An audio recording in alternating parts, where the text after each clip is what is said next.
Bonjour à tous, bienvenue dans ce nouveau webinaire. Vous connaissez notre offre, meilleur taux bourse privée, cet abonnement qui vous permet d'avoir des conseils sur les actions, mais pas que.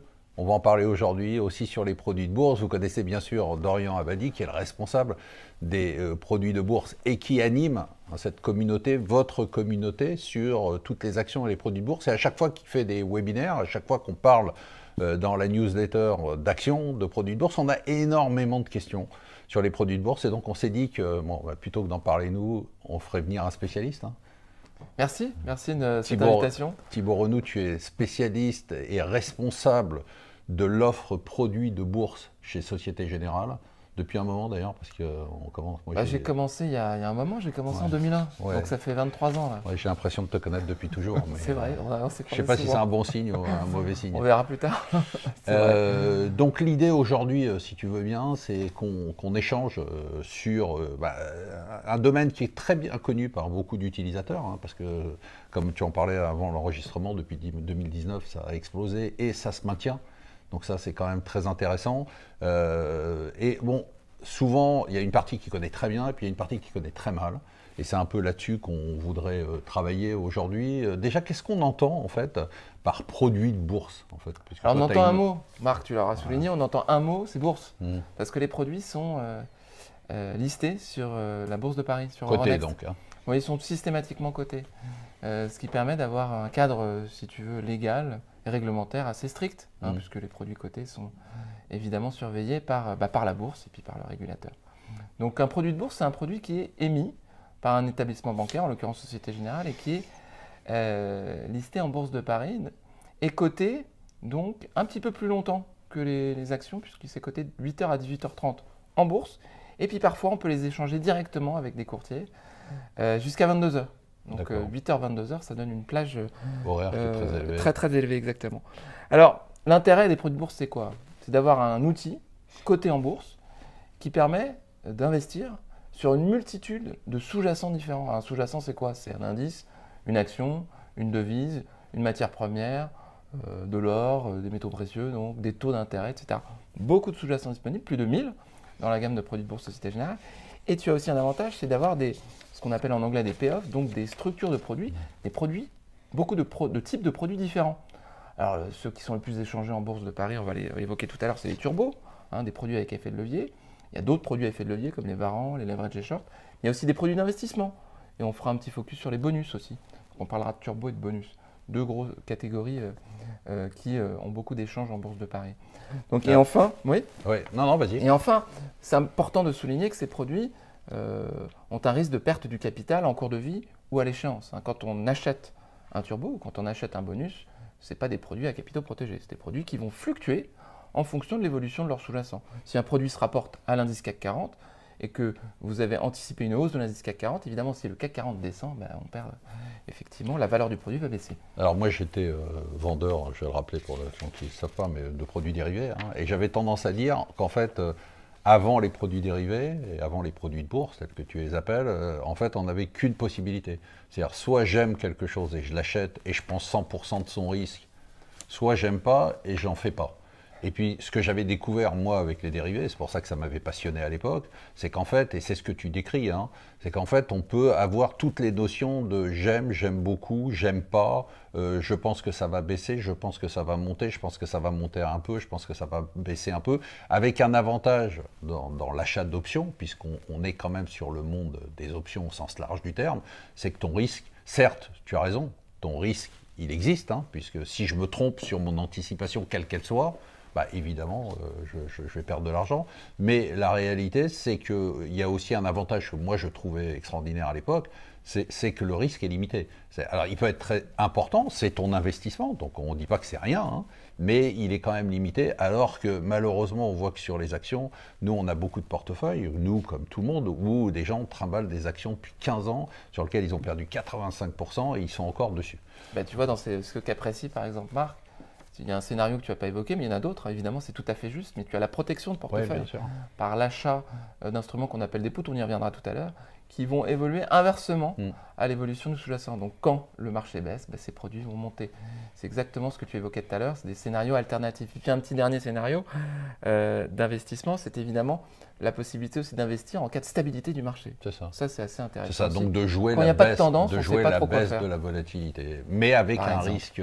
un risque qui est limité. Limiter Donc, la prime investie, exactement. mais ça, c'est très important parce que effectivement, il y a souvent des gens qui disent ah, je comprends pas, j'ai mis de l'argent, j'ai tout perdu. Oui, enfin, on fait un pari, une prévision sur quelque chose, mais derrière, on connaît la mise de départ. Bon, donc ça, c'est très important. Ce qui est très important dans ce que tu as dit, c'est que c'est coté, listé, donc on peut investir, on n'a pas besoin d'avoir un compte à la Société Générale. Non, il faut un compte titre habituel. Si vous avez un compte dans un réseau bancaire traditionnel et que vous pouvez acheter des actions avec ce réseau bancaire, eh bien vous pouvez aussi acheter des produits de bourse qui sont cotés de la même manière.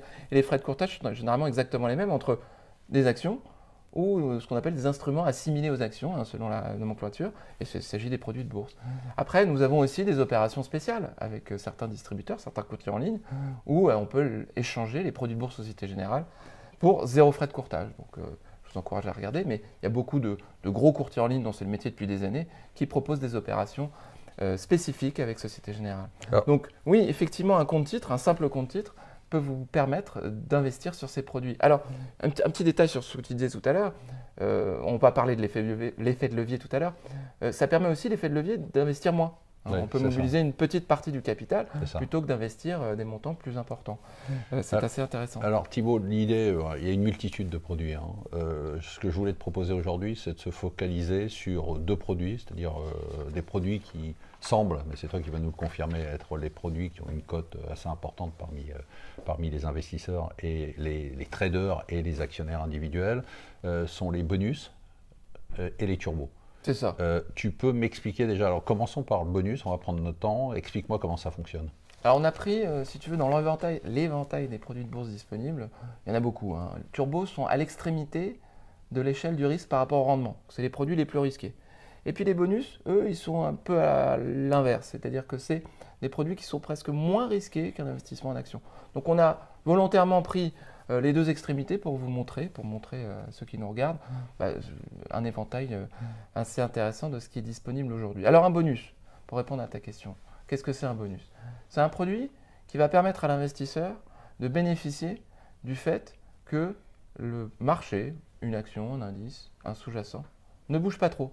Si on a l'intime conviction que dans les mois qui suivent, eh bien, ça ne va pas fortement monter, ça ne va pas fortement descendre, et qu'on va rester dans un canal défini, peut-être par l'analyse technique ou par nos amis analystes qui proposent d'ailleurs des scénarios de ce type chez Meilleur Placement, eh bien, comme l'année dernière, par exemple, le CAC 40, il est resté dans un range assez précis pendant toute l'année. Eh bien, si ce cas se présente, les bonus sont un produit tout à fait adapté. Pourquoi? Parce que dans bonus, il y a évidemment le terme bonus, et ce bonus, c'est le montant que vous allez être en droit de toucher si le sous-jacent ne touche pas une barrière. Donc, prenons un exemple assez simple. Je l'avais noté, j'avais une anti-sèche pour savoir. J'ai pris un exemple sur ArcelorMittal, par exemple. L'action ArcelorMittal, aujourd'hui, elle vaut à peu près 26,80 €. Eh bien, si Arcelor ne touche pas 20 € d'ici la fin de l'année, vous touchez le niveau bonus qui est de 31,20 €. Donc ça fait une hausse de à peu près 21%, si on ne touche pas un niveau inférieur qui est situé à peu près à 20% en dessous. C'est ce qu'on appelle une barrière ou pas? C'est une barrière, exactement. Si on touche la barrière, c'est pas perdu. Si on touche la barrière, le 31 décembre 2024, on va toucher le niveau de l'action. Donc finalement, si on pense que... Le niveau de l'action au 31. Au 31 décembre. Donc, évidemment, si elle a touché la barrière, ça veut dire qu'elle aura sera peut-être descendue. Donc on la touchera à un niveau inférieur, on perdra en capital par rapport au montant qu'on aura déboursé, mais on aura la performance de l'action. Alors que si elle ne touche pas ce niveau-là, on a une performance et qu'elle reste, ou qu'elle même elle se retrouve juste au-dessus de sa barrière, donc elle aura baissé, mais pas de 20%, 18%, mais nous, on propose donc ce rendement bonus de 21%. Donc c'est assez intéressant. Donc quand on disait tout à l'heure que le risque est limité à la perte en capital, je voudrais préciser une chose. Évidemment, on a des scénarios qui sont baissiers, mais on a aussi évidemment le risque de signature. Ce sont des titres émis par l'établissement bancaire. Si l'établissement bancaire fait faillite, on aura d'autres problèmes certainement si c'est le cas, mais l'investisseur porte aussi ce risque-là. C'est important de le préciser. Donc là, on est très clairement dans un produit qui joue, on va dire, alors la stabilité à la hausse. Oui, en fait, une forme de de complaisance des marchés finalement, où le titre resterait soit au même niveau, soit baisserait un petit peu dans une amplitude qui serait moins importante que la distance entre le moment où on l'achète et la barrière qui est définie à l'émission, et qui ne monterait pas au-dessus du niveau du cap, parce que le bonus c'est une limite de hausse. Okay. Si évidemment vous anticipez un mouvement très très fortement haussier de plus de 20% de l'action, le bonus n'est pas tout à fait adapté, autant prendre un turbo et investir une somme réduite grâce à l'effet de levier. Donc si on anticipe une très très forte hausse, le bonus n'est pas adapté. En revanche, si on anticipe une légère hausse, une stabilité ou une baisse qui limiterait au niveau de la barrière, bien là on serait dans une situation intéressante. C'est un produit qui est très populaire aujourd'hui? C'est un produit qui, parmi les produits d'investissement, des produits qui n'ont pas d'effet de levier, est le plus utilisé par les investisseurs. Le plus utilisé parmi les produits d'investissement dans l'éventail des produits de bourse aujourd'hui disponibles. C'est le bonus capé. Et alors si, imaginons que voilà, je suis convaincu, alors tu l'as rappelé tout à l'heure, hein, on parle d'indices, on parle d'actions. Surtout les actions en fait. Surtout les Quand actions. on a des oui. Si on a des pardon. Ouais, vas-y. Si on a des scénarios d'investissement sur un titre à moyen terme par exemple, c'est surtout les actions qui intéressent les investisseurs français. D'accord, donc c'est ça qui est le plus utilisé. Oui, c'est le plus utilisé. Les grosses actions du CAC 40, quelques actions américaines, évidemment, on ne peut pas passer autrement. Alors imaginons, je ne sais pas, moi j'ai cette anticipation, comme tu disais, sur ArcelorMittal ou sur Total Energy ou sur une autre entreprise. Et j'avais cette conviction-là au moment où je suis rentré dans le produit. Et à un moment, je me dis, en fait, soit parce que j'ai gagné ou perdu, hein, peut-être que j'ai eu raison, mais je change d'idée. C'est-à-dire, je me dis, tiens, Total Energy vient d'annoncer qu'ils veulent aller se faire coter aux États-Unis. Peut-être que ça va provoquer un emballement du titre. J'ai envie de sortir. Est-ce que je peux? Bien sûr. Les produits de bourse, c'est le principe. Comme ils sont cotés en bourse, ils sont échangeables à l'achat ou à la vente. C'est-à-dire, quelqu'un qui l'a acheté peut le revendre sur la bourse de Paris ou via le courtier. Alors, pourquoi je te dis ça? Parce que parfois, il y a beaucoup de questions qui nous viennent au numéro vert Société Générale. C'est un numéro gratuit. Vous tombez sur moi ou mes collègues ou moi, pardon. Eh bien, la question c'est, quelle est la liquidité de ces produits? C'est ça. C'est une question qu'on nous pose tout le temps, parce qu'on nous dit, tu sais bien, tu es un homme de marché, on peut avoir une conviction aujourd'hui, et puis dans un mois, la conviction elle peut changer. C'est fondamental la liquidité. Si on n'a pas l'assurance de sortir, on perd la confiance. Donc pourquoi on peut affirmer aujourd'hui que les produits de bourse sont liquides? Simplement, il y a un contrat signé entre Société Générale, un contrat d'apporteur de liquidité, signé entre Société Générale et la Bourse de Paris et Euronext. Donc vous assurez cette liquidité? On assure cette liquidité, on est présent. Donc je change d'avis, je peux sortir? Il y a des statistiques qui sont produites par Euronext, donc indépendamment à Société Générale, qui produisent des statistiques et qui disent, voilà, Société Générale est présent à 99,9% du temps à la vente ou à l'achat sur ce produit-là, dans des conditions de spread, achat, la différence entre le cours d'achat et le cours de vente, qui ne doivent pas dépasser un certain montant. Donc tout ça est encadré par contrat, signé entre Société Générale et Euronext. C'est important de le souligner parce que ça garantit. Très important. Juste pour finir sur le bonus, si tu avais à donner un conseil ou une erreur à éviter, qu'est-ce que tu as vu comme erreur classique sur ce type de produit que les gens qui nous écoutent ou nous regardent pourraient éviter? Je l'évoquais tout à l'heure, c'est que si on est très très fortement haussier sur une valeur, il ne faut pas prendre un bonus capé. D'accord. Il faut prendre soit un bonus qui n'aurait pas de cap, soit prendre de l'effet de levier. Alors nous, chez Meilleur Taux Placement, nos équipes de bourse, elles donnent beaucoup de conseils sur les turbos. Je crois que je peux dire que dans les produits à effet de levier, on va expliquer ce que c'est qu'un effet de levier, c'est probablement le produit le plus populaire, je ne me trompe pas. Tu as raison Marc, c'est le produit qui est le plus utilisé aussi en Bourse de Paris, aujourd'hui en Bourse de Paris. Tu sais, les produits de bourse, ils ont commencé par les Varans il y a 30 ans, c'est ça. En 88-89. Je ne pas désagréable, à 30 ans, parce que j'ai été dessus. Mais moi, j'étais pas encore diplômé, mais c'était pas loin. Tu as ces Varans-là qui ont été le seul produit de bourse disponible jusqu'en, on va dire, 2004-2005. Après, tu as eu les turbos. Alors pourquoi les turbos ont eu un essor extraordinaire? C'est parce qu'ils étaient presque plus simples à comprendre, plus simples à utiliser. Et puis avec une simple soustraction et puis une petite division, on arrive à comprendre pourquoi le produit cote tant. C'est ce qu'on va faire aujourd'hui. Exactement. Alors déjà, je voudrais que tu expliques, parce qu'il y a la notion d'effet de levier, c'est leverage en anglais, que tout le monde utilise, et je ne suis pas sûr que tout le monde le comprenne bien. Tu pourrais expliquer simplement c'est quoi l'effet de levier. Tu disais tout à l'heure d'ailleurs, par rapport à investir dans une action, on met un montant qui est moins important et on a le même effet de levier que si on mettait plus d'argent. Tu peux développer? Le levier, c'est ce qui permet de multiplier finalement le mouvement du sous-jacent. On appelle ça élasticité sur tous les sites des émetteurs, en particulier sur celui de Société Générale. Vous avez cet indicateur technique qui vous dit élasticité. 5%, 10%, 15%, 20%. Ça vous donne la variation de votre titre pour une variation de 1% du sous-jacent. Si le CAC, vous avez décidé d'investir sur le CAC avec un effet de levier de 10, si le CAC gagne 1%, votre produit va gagner 10%. Si le CAC perd 1% parce que vous étiez haussier, eh bien votre produit perd 10%. C'est ça l'effet de levier, ça permet de multiplier. Alors pourquoi on arrive à multiplier les variations du sous-jacent? Alors pourquoi on arrive à ce résultat-là? Eh bien notamment avec les turbos, c'est parce qu'une partie de votre investissement est financée par l'émetteur. Il vous aide finalement à investir sur le sous-jacent et vous n'avez qu'à débourser qu'une petite partie de cet investissement. Donc en ne déboursant qu'une petite partie de cet investissement et en gardant l'exposition sur la variation du sous-jacent, ben vous avez un effet de levier qui se crée naturellement. Alors il y a plusieurs types de turbos, hein. Je crois qu'il y en a une multitude, hein. Je ne me trompe pas, mais on va dire que les deux grandes catégories, peut-être que je me trompe, ou je suis resté encore au Varande il y a 30 ans, mais c'est les turbo put et les turbo call. Oui, alors tu peux nous expliquer ce que c'est qu'un turbo? C'est les deux grands scénarios, voilà, hein, finalement. Comment ça fonctionne? Est-ce qu'on pense que le marché va monter? Ou une action. À ce moment-là, il faut acheter une action ou une devise. Bah, on achète un call. Si on pense que le marché va baisser, bah, on achète un put. Pourquoi? Donc put à la baisse, je joue à la baisse. Voilà, call, je mise sur la hausse. Call, je mise sur la hausse, j'investis à la hausse.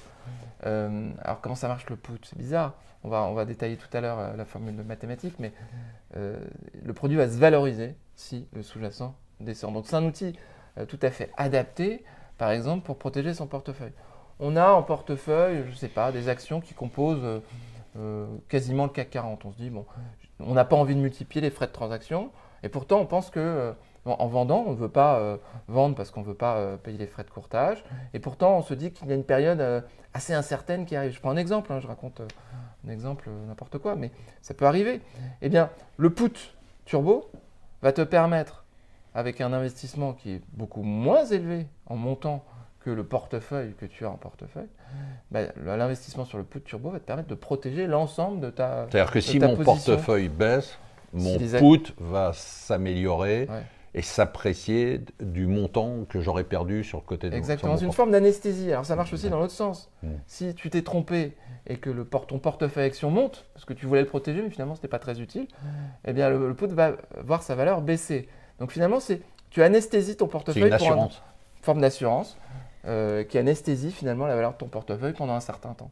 Donc ça c'est pour le put. Ou par exemple, je dis n'importe quoi, Tesla, je pense que voilà, compte tenu de ce qui est en train de se passer, alors c'est mal choisi parce qu'elle a pris 16% en une journée cette semaine, mais on se dit globalement, je pense que c'est sûr. Ou Nvidia, voilà, je me dis bon, écoute, voilà cette histoire sur les semi-conducteurs et autres, et les puces, c'est peut-être un peu trop, mais je n'ai pas envie d'abord parce que je vais pas shorter, vendre à découvert le titre. Je veux bien miser quelque chose à risque limité sur le fait qu'il y aura peut-être une correction sur Nvidia. Ça s'applique? Ça s'applique même beaucoup. On voit beaucoup d'échanges sur des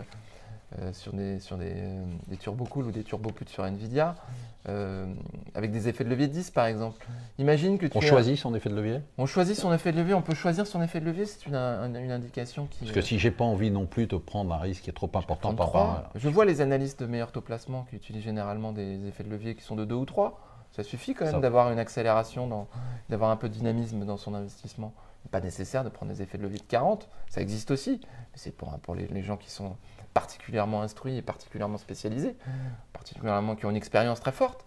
Les effets de levier, il y a un catalogue, si tu veux, assez impressionnant par sous-jacent de produits. Donc oui, pour répondre à ta question sur Tesla, il existe des puts et tu peux investir un montant de 100 euros, 300 euros, 500 euros en disant, je pense que toute cette histoire, on raconte effectivement n'importe quoi, mais imaginons, toute cette histoire sur l'intelligence artificielle, ça va maintenant, je pense que c'est terminé, et bien vous pouvez avoir cette opportunité par l'achat de put pour avoir une exposition sur la baisse du titre. Et à contrario, donc on a le call, c'est-à-dire de jouer la hausse. Au contraire, je me dis, Nvidia, les gens n'ont rien compris, c'est pas cher parce que l'intelligence artificielle, c'est la révolution industrielle d'aujourd'hui, et donc il n'y aura pas de limite au cours d'Nvidia. Là, j'achète un turbo call. J'aurais un frein à ce que tu dis, Marc, c'est qu'il n'y a pas de...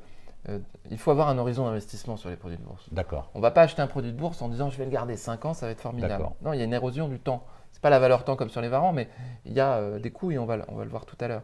Donc la période de détention recommandée, elle est de 1 jour hein, sur le KID, hein, il faut le rappeler. Ça ne veut pas dire qu'il faut le vendre au bout d'une journée.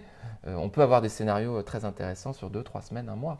Mais il ne s'agit pas. Donc on reste sur un horizon court. On reste sur un horizon. C'est très important. Il faut que l'accélération se fasse dans un sens ou dans l'autre voilà. à court terme. Si le scénario ne s'est pas réalisé sur 1 mois ou sur 2 mois, on passe à autre chose.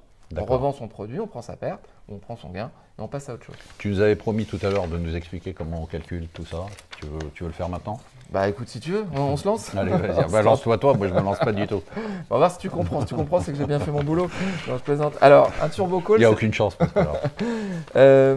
Tu as plusieurs caractéristiques sur le turbo. Bah, le sous-jacent, évidemment, c'est l'action, le indice, etc. On l'a déjà vu. Tu as ce qu'on appelle le prix d'exercice ou strike en anglais.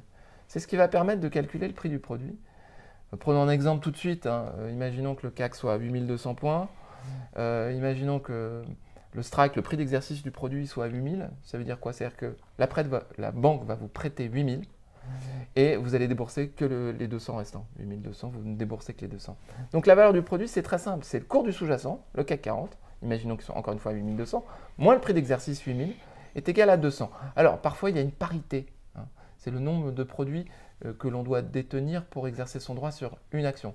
Je la fais courte, la parité, c'est le diviseur. Okay. Donc c'est ce qui va permettre au produit de calculer la valeur finale du produit. On était à 200, 8200 moins 8000. 8200 le cours du sous-jacent, moins 8000 le prix d'exercice est égal à 200, divisé par la parité, est égal à une parité de 100 par exemple, eh bien ça fera 2 €, c'est le prix de votre produit. Et 2 €, prenons un exemple aussi assez précis. Imaginons que le CAC passe de 8200 à 8300. Il prend quoi? Il prend 1, et des poussières pour cent, 1,20. En gagnant 100 points. J'ai fait c'est ça. Merci de me corriger. Non, le CAC, le produit, le turbo call de prix d'exercice 8000 va gagner combien? Faisons le calcul. 8300 moins 8300 divisé par 100, 3 €. Le prix du produit sera passé de 2 à 3 €. Donc sur 1%, ce que tu es en train de dire. 1,2% de gagné sur le sous-jacent, 50% de gagné sur le turbo. Alors j'ai pris un exemple grossi volontairement, avec un produit qui a un gros effet de levier, proche des 50. Mais ça nous donne une indication très précise. Ça nous dit que plus le prix d'exercice, les 8000 dont je parlais tout à l'heure, est proche du cours du sous-jacent, bien plus le produit est élastique, plus il a un effet de levier important et plus il va bouger. Alors attention, un élément qu'on a... Attention, alors quand il met le doigt comme ça, c'est que je ne pointe personne. Attention, là, il faut prendre son cahier. Là, tu viens d'effrayer la moitié des gens. C'est pas grave, il faut dire la vérité, il faut être transparent. Lorsque le sous-jacent touche le prix d'exercice, dans le cas des turbos, dont la barrière désactivante est égale au prix d'exercice, eh bien le produit n'existe plus. C'est pour ça que je dis faites attention. Il y a une barrière désactivante sur l'ensemble des turbos. Quand on touche cette barrière désactivante, c'est fini. Et c'est pour cette raison que je vous ai dit que le but de cet investissement, c'est de ne pas de prendre le produit qui a le plus fort effet de levier. Parce que qui dit fort effet de levier dit distance entre le prix d'exercice et le cours du sous-jacent faible, et donc risque de désactivation très élevé. Donc le conseil que tu donnerais sur les turbos, j'ai compris, donc, très bien. Donc ça va. Tant mieux. T'as eu peur, j'ai juste eu peur le moment où tu as mis ton doigt comme ça.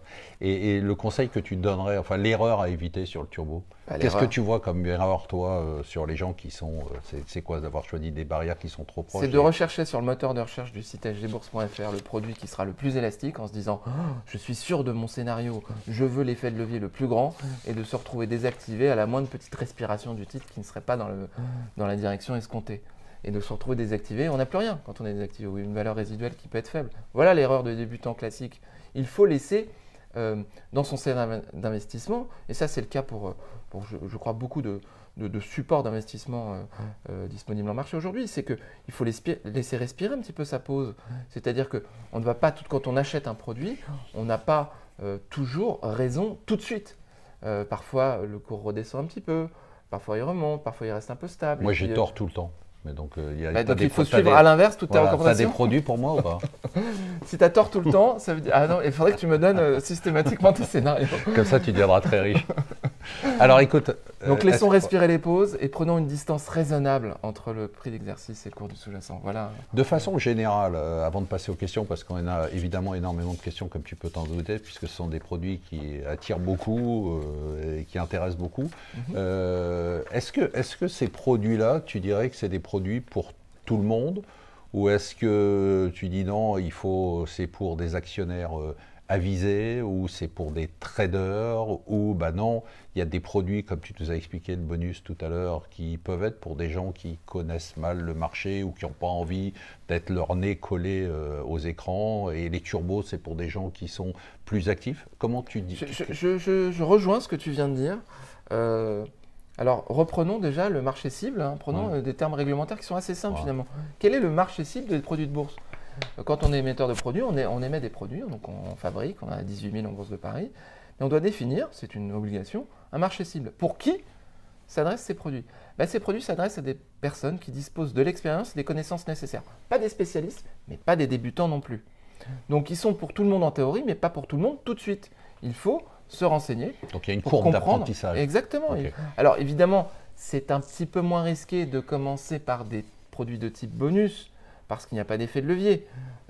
Donc c'est ça ton conseil? Si quelqu'un démarre, moi ça m'intéresse, je connais rien, mais ça m'intéresse, j'ai envie de m'y mettre, tu dis commencer par le bonus? Je dis le bonus, c'est celui qui sera le moins risqué parmi la gamme de produits de bourse. Et monter petit à petit en fonction de ses certitudes. Je dirais que plus on a de certitude dans un scénario d'investissement, parce que c'est fondamental de construire son scénario d'investissement. On n'achète pas au hasard, tiens, je vais prendre du CAC. On va avoir un objectif de cours et on va avoir un horizon d'investissement. Deux éléments fondamentaux dans un scénario d'investissement. Si on a ces convictions et qu'elles sont construites, eh bien après, on peut choisir un produit de bourse pour bénéficier de l'effet de levier, etc. On va peut-être en parler tout à l'heure, mais il y a un outil sur le site SG Bourse qui s'appelle Match My View. Match My View. Rencontrer son scénario d'investissement en français, avec une traduction un peu aléatoire. Mais Match My View, c'est quoi? On rentre un scénario d'investissement, un objectif de cours, un horizon et une tolérance à la perte. Et cet outil, disponible sur notre site, va scanner tous les produits de bourse disponibles émis par Société Générale et vous déterminer quel est le produit le plus adapté à votre scénario. Donc c'est comme presque un site de traduction. C'est-à-dire je traduis mon anticipation par une position de marché, non, c'est ça? C'est exactement ça. Ça va traduire finalement son scénario en un produit de bourse qui sera adapté à son scénario. Je trouve que c'est un outil assez utile parce que si on s'imagine quelqu'un qui va feuilleter un catalogue de 18 000 produits, c'est quand même difficile de conclure que c'est celui-là qui est le plus intéressant. On émettait dans le temps des catalogues de produits, notamment en Allemagne, on en avait 300 000, c'était des vrais annuaires téléphoniques. On a arrêté, oui, exactement. Allez, on va passer aux questions parce qu'on a beaucoup de questions. Quand on joue la hausse d'un titre avec un turbo, alors on nous demande est-ce qu'on joue contre vous? C'est-à-dire, est-ce que j'ai la banque en face de moi? Est-ce que c'est comme au casino, je joue contre la banque? Ah non, c'est pas le casino. On prendrait trop de risques. Prendrait trop de risques. Si on devait ne pas couvrir les positions qui sont initiées par les investisseurs, la moindre réussite d'un investisseur, on se retrouverait perdant, ce qui n'est pas du tout notre Donc je ne joue pas contre la banque. Ni notre modèle économique, ni en respect de nos obligations réglementaires. Non, on se couvre systématiquement. C'est-à-dire que si vous achetez un turbo sur le CAC avec un effet de levier de 10, on va acheter l'équivalent de 10 fois votre position sur le CAC 40. Comme ça, si vous gagnez, on a de quoi vous payer si vous revendez. Et si vous perdez, nous, c'est vous qui prenez le risque. Donc, on va revendre la position de couverture. Alors, nous, tu sais, chez Meilleur Taux Placement, on est très près de nos sous. C'est bien, c'est un bon principe. C'est un bon principe. Quels sont les frais d'achat et de gestion sur ces produits?